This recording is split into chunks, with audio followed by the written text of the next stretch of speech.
Hi friends, మీరంతా ఎలా ఉన్నారు ఫ్రెండ్స్? బాగున్నారా? నేను బాగున్నానండి. మీరంతా కూడా బాగుండాలని మనస్ఫూర్తిగా కోరుకుంటున్నాను ఫ్రెండ్స్. ఈరోజు రాముడిని ప్రతిష్ఠించిన రోజు అండి. అయోధ్యలో బాలరాముడు ప్రతిష్ఠించిన రోజు. మీకు ఈ వీడియో ఒక 1 డే తర్వాత రావచ్చు.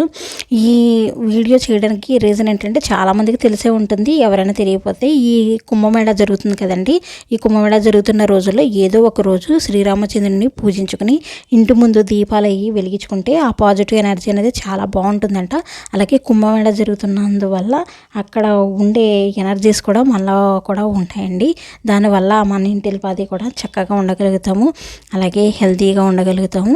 అలాగే పూజ చేయలేని వాళ్ళు హెల్తీగా ఉండరని నేను చెప్పట్లేదు, ఎందుకంటే మన హిందువుల నమ్మకం అనేది ఉంటుంది కదా.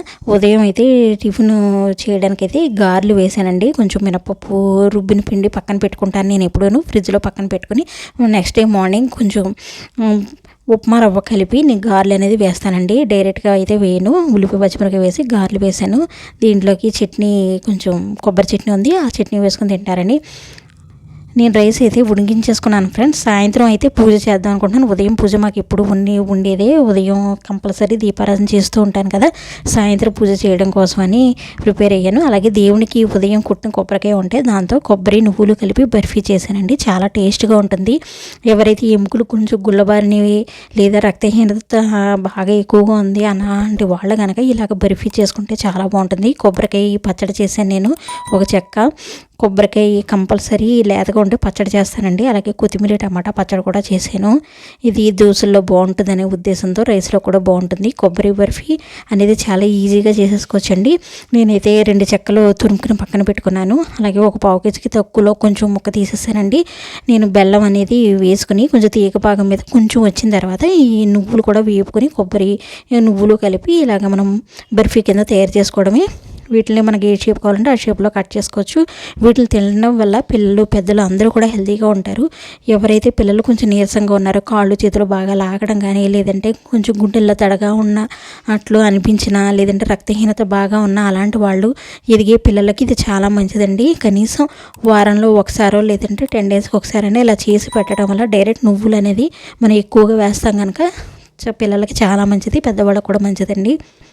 వీడియో చూసే ముందు ఒక లైక్ అయితే ఇస్తూ ఉండండి ఫ్రెండ్స్. ప్రతి ఒక్కళ్ళు కూడాను లైక్ చేయడం అయితే మానేశారు చాలామంది. మీకు నచ్చినట్లయితే కనుక లైక్ చేయండి. అలాగే నేను చేసే కొబ్బరి నువ్వులు బర్ఫీ అనేది ఎలా ఉన్నదని కూడా నాకు కామెంట్ సెక్షన్లో తెలియజేయండి. వంట అయితే ఈరోజు చుక్కకూర పప్పు అయితే వండాను ఫ్రెండ్స్. చుక్కకూర అనేది కూడా బాగుంటుంది, పులుపు అనేది సమానంగా ఉంటుంది, మాకు ఇష్టము. అందుకే ఎక్కువగా చుక్కకూర కూడా వండుతూ ఉంటాను. ఇవి అయితే గొట్టాలు, అలాగే కొంచెం అప్పడాలు కూడా వేపానండి. పప్పు ఉన్నప్పుడు కంపల్సరీ ఇలా ఉంటే బాగుంటుంది నంచుకోవడానికి అనే ఉద్దేశంతో కొబ్బరికాయ పచ్చడి అయితే తీసి కొంచెం పక్కన పెట్టుకున్నాను. రైస్ అయితే ఉడుకుతూ ఉన్నది. రైస్ ఉడికించుకొని వాష్ చేసుకుంటున్నాను. చాలా ఈజీ అండి. ఒక వేపున అయితే నేను వంకాయ వేపుడు పెట్టాను. ఇందులో పోపు కానీ ఏమీ వేయలేదు, కేవలం ఉప్పు కారం కొంచెం ధనియాల పొడి మాత్రమే జల్లాను. సాయంత్రం అయితే పూజ చేసుకున్నాను ఫ్రెండ్స్. సాయంత్రం పూజకు కూడా ఒక కొబ్బరికాయ అది కుట్టుకున్నాము.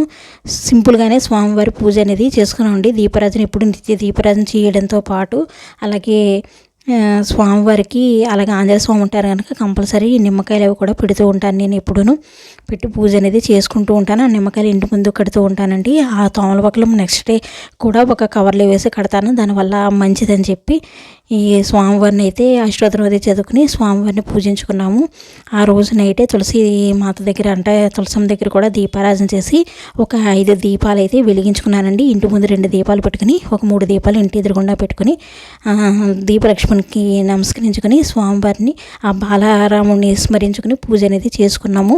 ఇలా చేసుకోవడం మంచిదనే ఉద్దేశంతో ప్రతి ఒక్కళ్ళు కూడా ఇలా చేసుకోవచ్చండి. ఎందుకంటే ఆయన బాలరాముడిని మనం ప్రతిష్ఠించిన రోజు రావడం, పైగా 1 సంవత్సరం అవడం వల్ల ప్రతి ఒక్కళ్ళు కూడా సెలబ్రేషన్స్ అనేవి చేస్తూ ఉన్నారు. మన ఛానల్ నచ్చితే కనుక ప్లీజ్ సబ్స్క్రైబ్ చేయండి, అలా లైక్ చేయండి.